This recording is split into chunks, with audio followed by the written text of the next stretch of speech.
তুরস্কের president Recep Tayyip Erdogan বলেছেন, গাজায় ইসরায়েলের যুদ্ধ শেষ করতে যুক্তরাষ্ট্রের প্রেসিডেন্ট ডোনাল্ড ট্রাম্পের নেতৃত্বে আরব ও মুসলিম দেশগুলোর নেতাদের সঙ্গে অনুষ্ঠিত বৈঠক ফলপ্রসূ হয়েছে। বৈঠকের ফলাফলে তিনি সন্তুষ্টি প্রকাশ করেন। নিউ ইয়র্কে জাতিসংঘ সাধারণ পরিষদের ৮০তম অধিবেশনের ফাঁকে মঙ্গলবার এই বৈঠক হয়। ট্রাম্পও বৈঠক নিয়ে ইতিবাচক মন্তব্য করেন।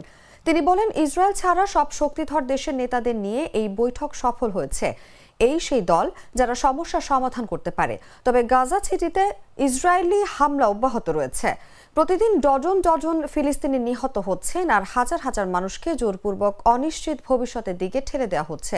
এই বৈঠকে অংশ নেন মিশর, ইন্দোনেশিয়া, জর্ডান, পাকিস্তান, কাতার, সৌদি আরব, তুরস্ক ও সংযুক্ত আরব আমিরাতের নেতারা।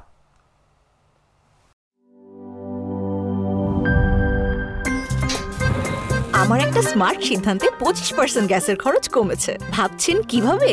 সাধারণ গ্যাস স্টোভ বদলে আমি এনেছি আরএফএল গ্যাস স্টোভ। এর সাইন্টিফিক নজল ও ব্রাস বার্নার ক্যাপ সমানভাবে তাপ ছড়িয়ে রান্না করে দ্রুত। তাই গ্যাসও বাঁচায় 25%, টাকাও বাঁচে 25%। আরএফএল গ্যাস স্টোভ নিরাপদ ও গ্যাস সাশ্রয়ী।